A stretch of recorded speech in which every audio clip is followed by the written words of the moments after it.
할렐루야. 지난 1년 동안 지키신 하나님께 감사와 찬송과 영광을 돌립니다. 생각해보면 테러도 많았고 생명을 잃은 사람도 많았고 기상변화로 말미암아 생명을 잃은 사람도 많았고, 여러분 어제는 저 뉴저지에서 벚꽃이 활짝 피었다고 합니다. 12월에. 세상은 이렇게 이상한 날씨가 계속되는 이때에 하나님이 우리를 지키셔서 오늘 이렇게 하나님의 성전에 나오게 하신 것은 하나님께 감사와 찬송을 돌리나이다. 실로 에베네셀의 하나님이 여기까지 지켜주셔서 오늘 우리가 여기 선 것입니다. 우리 송년 예배를 통해서 은혜가 넘치기를 기도합니다. 여러분의 마음속에 감사가 넘치기를 간절히 기도합니다. 우리가 한 해를 시작할 때는 큰 기대감을 가지고 결단을 하고 시작해서 그 열매를 맺힌 사람도 있지만 대부분 그냥 못한 사람들이 많이 있지요. 그래서 그런 말이 있어요. 1월 달에는 이상주의자가 많고 6월 달에는 현실주의자가 많으며 12월 달에는 허무주의자가 많다. 이렇게 이야기하는 것입니다. 인간의 연약함을 노래하는 것이지요. 우리가 큰 꿈을 가지고 살아보지만은 우리가 연약하고 잘못해서 결국은 아무 열매가 없이 한 해가 지나가는 경우가 참 많은 것을 바라보면, 그래도 하나님께서 나를 지키시고 인도하셔서 오늘 이 자리에 선질로 믿고 하나님의 은혜에 감사하며 하나님께 찬송과 영광을 들리시기를 간절히 기도합니다. 성경에 보면은 달란트의 비유가 있지요. 1달란트, 2달란트, 10달란트를 주었는데 딴 사람은 다 열심으로 일해서 다 남겼지만은 1달란트 받은 사람은 그 마음이 악하고 게을러서 하나도 남기지 못해서 책망받았다 그랬습니다. 여러분, 게으른 게 문제가 아닌 것입니다. 악하기 때문에 아무것도 못했던 것입니다. 여러분, 이 달란트의 말씀이 그 당시에 이스라엘 백성들에게 아주 샤킹한 얘기였어요. 왜냐하면 그 당시에 정치인들은 1년 동안 정치를 잘하면 로마에 가서 상급을 받습니다. 로마의 학정 가운데 노예 생활하고 있던 유대민족들이었기 때문에 로마 정부에서 1년 동안 정치를 잘하면 상급을 내리고 또 모든 것에 큰 상급을 내리는데, 잘못한 사람은 벌을 내리고 사형을 언도했던 것을 그들은 눈을 똑똑히 뜨고 보았던 것입니다. 그래서 예수님께서 이 달란트의 비유를 들을 때에 정말 내가 받은 달란트 적든 많든 이것을 노력해서 남겨야 되겠다 하는 그런 마음이 그들 마음속에 우러나왔던 것입니다. 사랑하는 여러분, 교회 일을 책임 맡았습니까? 직장에서 책임을 맡았습니까? 있는 곳에서 내가 맡은 사명이 있습니까? 그것이 비록 적을지라도 그 적은 일에 충성해서 하나님께 영광 돌리며 달란트를 남기시기를 주님의 이름으로 축원합니다. 여러분, 우리는 이렇게 기도해야 됩니다. 하나님 아버지, 올 한 해도 많은 일이 있었습니다. 마음이 아픈 일도 있었고 고통스러운 일도 있었고 괴로운 일도 있었습니다. 안타까운 일도 있었습니다. 하오나 하나님께서 오늘 나를 있게 하신 것을 감사드리며 우리의 마음을 위로하시고 치유해 주시옵소서. 하나님의 은혜 가운데 우리를 구원해 주시고 지켜주심을 감사하나이다. 광야에서 하나님을 체험한 이스라엘 백성처럼 저희들도 이 광야 같은 세상에서 하나님을 만나게 하여 주옵소서. 더욱 낮아지고 겸손하게 하시고 믿음으로 이기게 하시며 영적인 삶을 살아 내가 이 땅에서 가나안의 축복을 누리고 살 수 있도록 주님 인도하여 주옵소서. 이렇게 기도해야 될 줄로 믿습니다.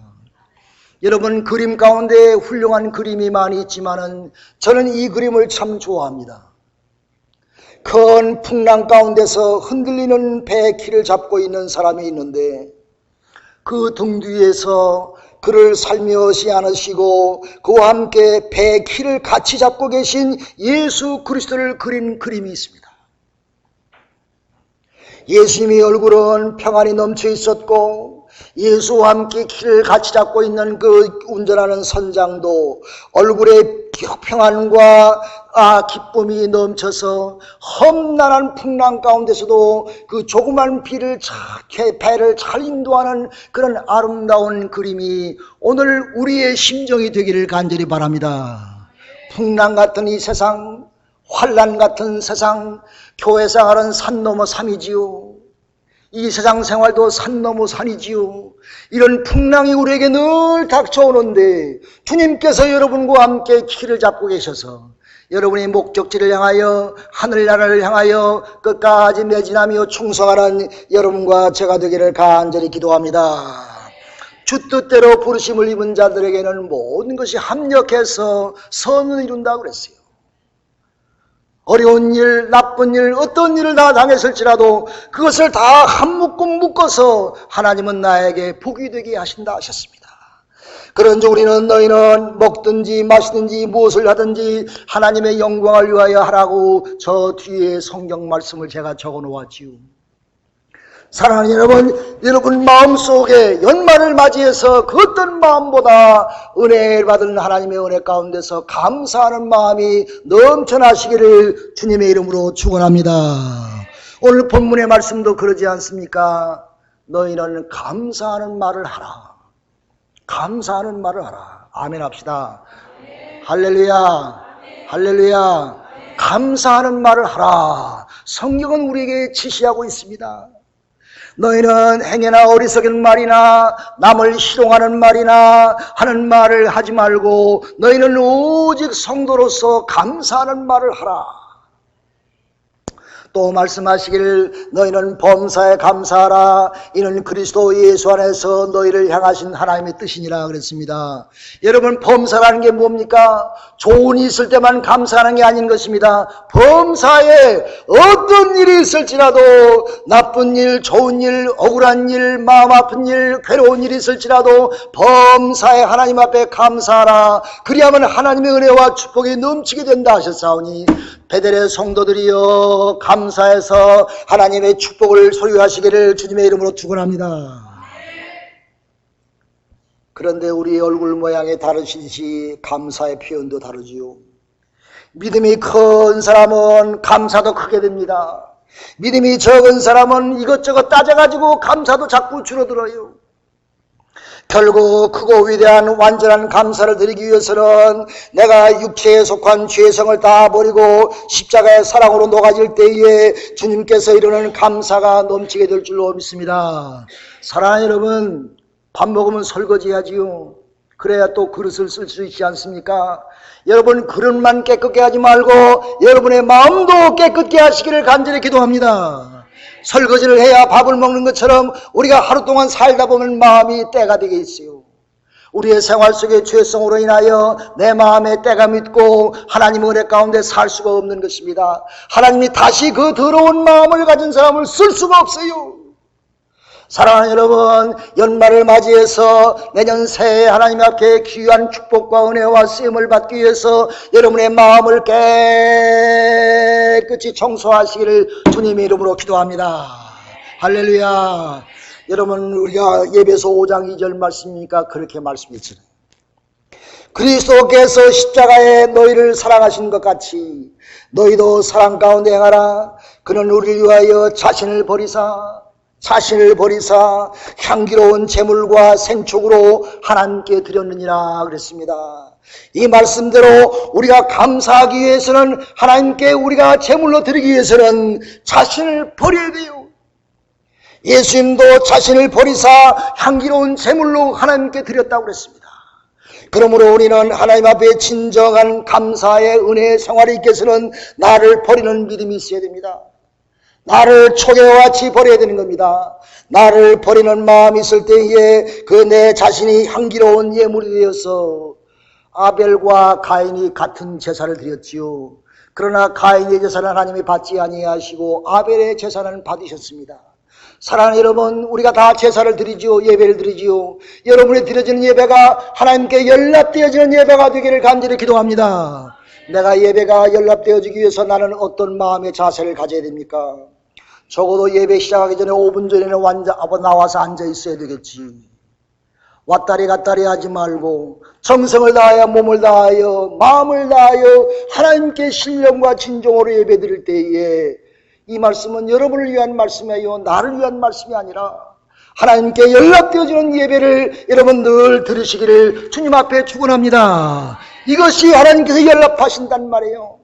그러므로 우리는 나 자신을 버려야 내가 감사하는 마음으로 하나님께 영광을 돌릴 수가 있는 것입니다.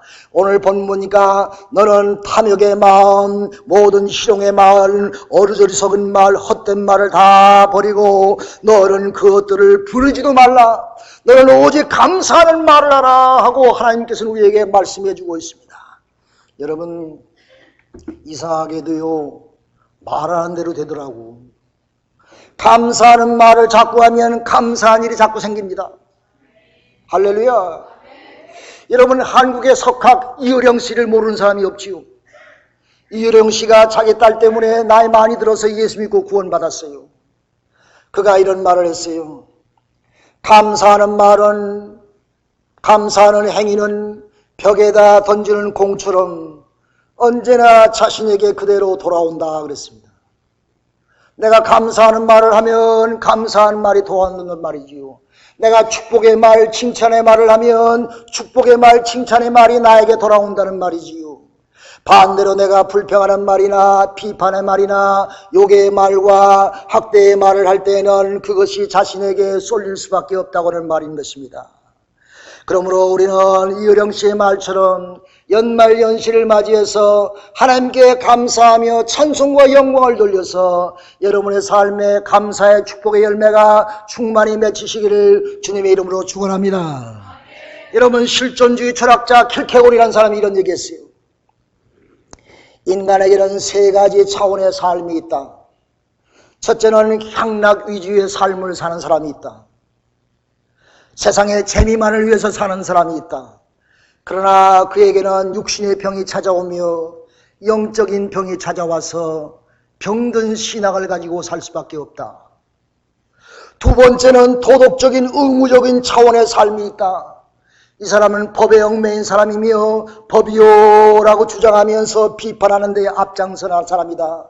이 사람은 고달픈 삶을 살 수밖에 없고 아주 피곤한 삶을 살 수밖에 없다고 말씀하고 있는 것입니다. 그러나 마지막에 하나님의 말씀에 순종하는 삶은 감사하는 생활이 되어서 그 사람은 행복한 삶을 살 수밖에 없고 모든 사람들에게 존경과 사랑을 받으며 높이 들림받는 축복의 삶을 산다, 이렇게 말씀했습니다. 사랑하는 여러분, 하나님 말씀에 순종해서 하나님께 감사와 찬송을 영광을 돌려서 여러분 삶이 행복한 복된 삶을 사시기를 주님의 이름으로 축원합니다. 여러분, 연말을 맞이해서 성경도 우리에게 가르쳐주고 있습니다. 우리에게 노예적인 삶이 있다고 가르칩니다. 마치 이스라엘 백성이 애굽에서 종살이했던 것처럼 400년이나 종살이했습니다. 애굽 백성들은 히브리 백성을 기계처럼 짐승처럼 부렸습니다.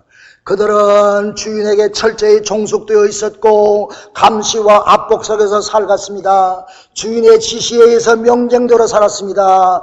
그런데 그것이 습관이 되어서 그냥 그런 줄로 알고 400년 동안 살았어요. 육체적인 노예, 죄의 노예, 종살이하던 노예처럼 그렇게 속박 속에 살았습니다.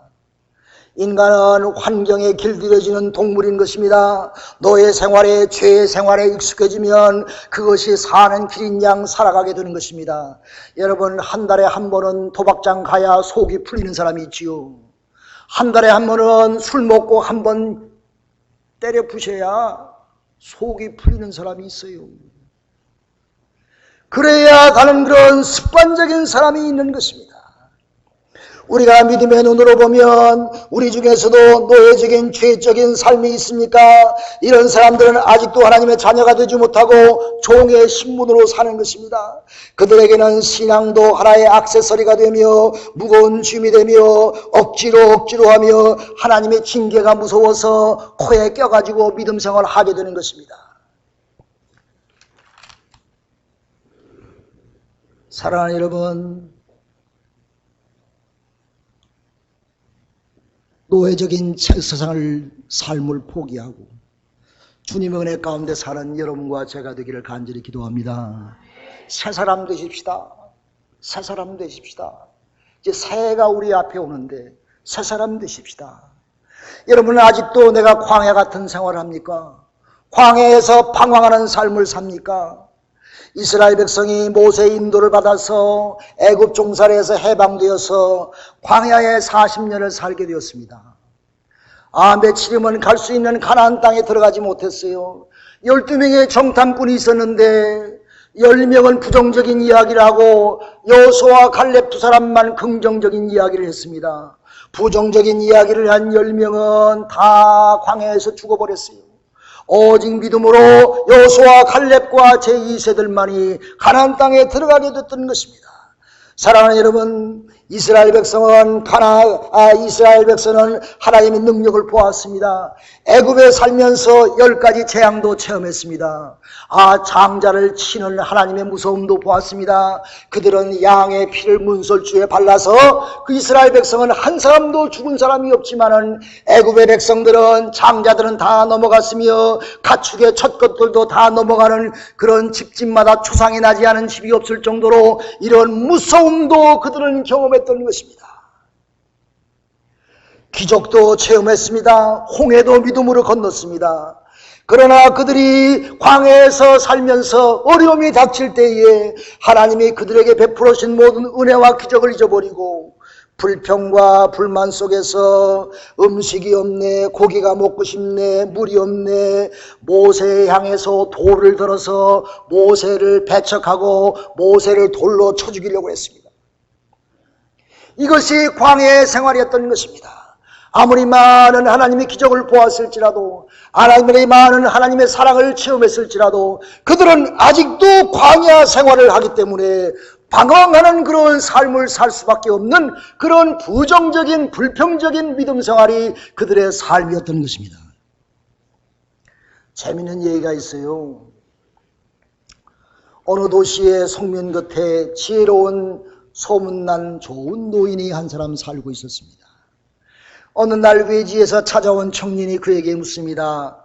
어르신, 이곳은 사람 살기에 좋은 곳인가요? 우리 베델교회는 좋은 교회인가요? 그거하고 똑같죠? 그대가 예전에 살던 곳은 어떠했던가 노인이 물어봤습니다. 그곳은 참 살기 좋은 곳이었었습니다. 내가 살던 곳은.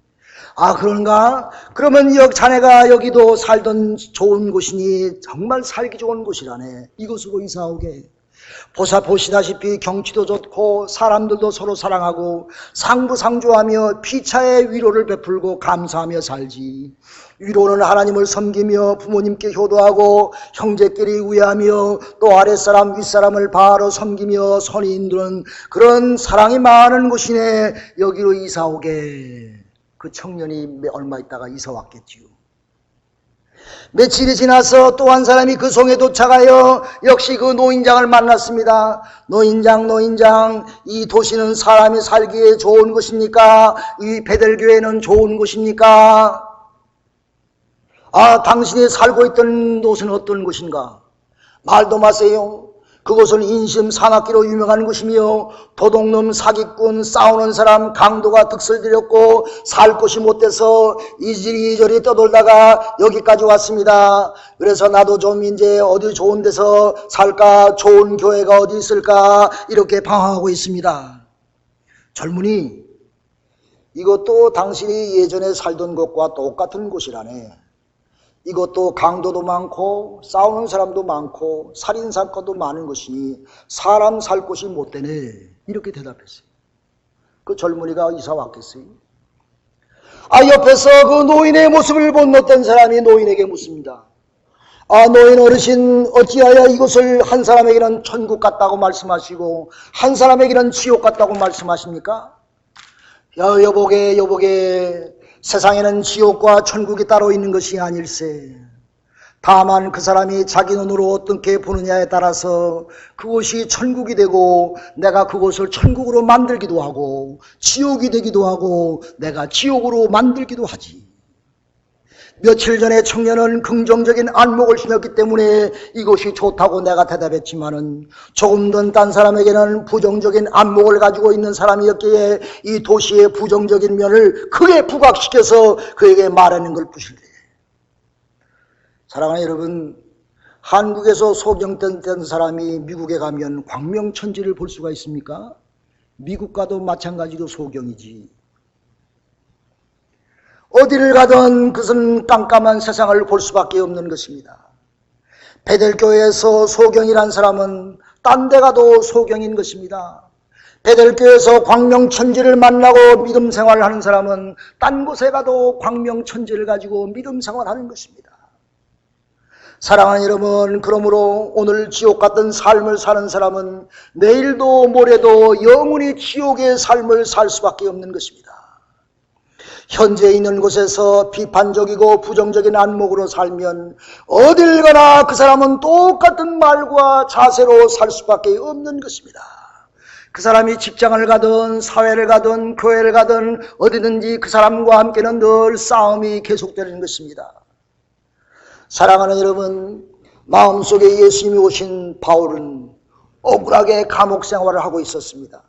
감방에서 감방 밖에서 그가 하는 설교의 말씀이 뭡니까? 너희는 주 안에서 항상 기뻐하라. 내가 다시 말하노니 기뻐하라. 할렐루야. 사도 바울 선생은 감옥에서, 억울하게 갇힌 감옥에서 성도들에게 기뻐하라 노래하고 있습니다. 예수님이 우리에게 말씀입니다. 내 몸에 등불은 눈이니라. 내 눈이 성하면 온몸이 밝을 것이요 만일 나쁘면 내 온몸이 어두리라. 그러므로 내 속에 있는 빛이 어둡지 아니한가 보라. 내 온몸이 밝아 조금도 어두운 데가 없다면 등불이 광선이 너를 비칠 때와 같이 온전히 밝아지리라. 할렐루야.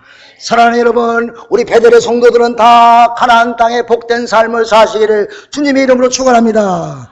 감사를 실천하는 사람은 죄의 종이나 노예의 종이 아닌 것입니다. 옛사람을 벗어버린 사람인 것입니다. 광야 같은 죄악 생활에서 방황하는 것을 멈추고 불평과 불만과 원망을 버리고 이제 감사와 감격과 기쁨으로 승리의 삶을 사시기를 주님의 이름으로 축원합니다. 사랑하는 여러분, 중동 지방에는 양을 치는 목자들이 많아요. 광야 지방에는 물이 참 희석합니다. 물가에는 늘 양떼들이 몰려 있습니다. 양떼 목종이 하나가 100여 마리의 양을 끌고 와서 물가에서 물을 먹입니다. 이 목자는 그늘가에 앉아가지고 점심을 까먹습니다. 그러고 있는데 조금 있다가 또 한 목동이 디아더 사이드에서 한 100여 마리의 양을 들고 가지고 또 물가에 와서 물을 먹이는 거예요. 그리고 자기는 나무가에 앉아서 점심을 먹습니다. 조금 있으니까 또 양 목자 하나가 100여 마리의 양을 들고 그곳에 와서 물을 먹이며 이 목자도 그늘가에 앉아서 밥을 먹습니다. 그것을 구경하고 있던 사람이 걱정이 생겼어요. 아이고, 저렇게 수많은 양들이 섞여 먹고 섞여 마시고 있는데 어떻게 자기 양을 찾지? 저렇게 흩어져 있는데 어떻게 찾지? 한두 마리도 아니고. 그랬더니 목자들이 허허 웃으면서 걱정하지 마시고 잘 구경이나 하고 계시오. 이 목자들은 점심을 다 먹은 다음에 차비를 하고 떠나면서 메나 메나 하고 불렀습니다. 양을 부르는 소리입니다. 아람어입니다. 메나 메나 하고 불렀어요. 그러니까 그 양의 소리를 듣고 100여 마리의 양이 그쪽에서 빠져서 그 목자를 따라갑니다. 또 조금 있다가 한 목자가 메나 메나 하고 또 부르니까 그 섞여있던 양 가운데 그 목자에게 해당한 양들이 또 따라갑니다. 마지막 이 목자가 또 메나 하고 부르니까 나머지 양도 그 목자를 따라갑니다. 너무 이상한 거예요. 사랑하는 여러분, 왜 그렇겠습니까? 양들은 목자의 음성을 아는 것입니다. 목자의 음성을 아는 것입니다. 사랑하는 여러분, 예수님의 음성을 따라가시기 바랍니다. 예수님의 음성을 아시기 바랍니다. 세상의 소리 듣지 마세요. 잘못된 사람의 소리를 듣지 마세요. 사단의 소리를 듣지 마세요. 죄악의 소리를 듣지 마세요. 주님의 소리를 들으시기 바랍니다. 주님의 음성을 따라가시길 바랍니다. 주님은 우리를 부르십니다. 메나 메나 메나 어디 있느냐 나를 따라오너라. 주님께서 우리를 부르실 때에 주님의 음성을 듣고 주님을 따라가는 여러분과 제가 되기를 주님의 이름으로 축원합니다. 여러분 신앙생활이 참 힘듭니까? 참 힘듭니까? 산 넘어 산입니까? 어느 목사님이 목회하다가 이제 지쳤어. 너무 힘들어가지고 20년을 목회하는데 너무 지쳐가지고 이제 그만두려고 그랬어요. 옆에 교회는 잘 되는데 자기 교회는 안 되거든.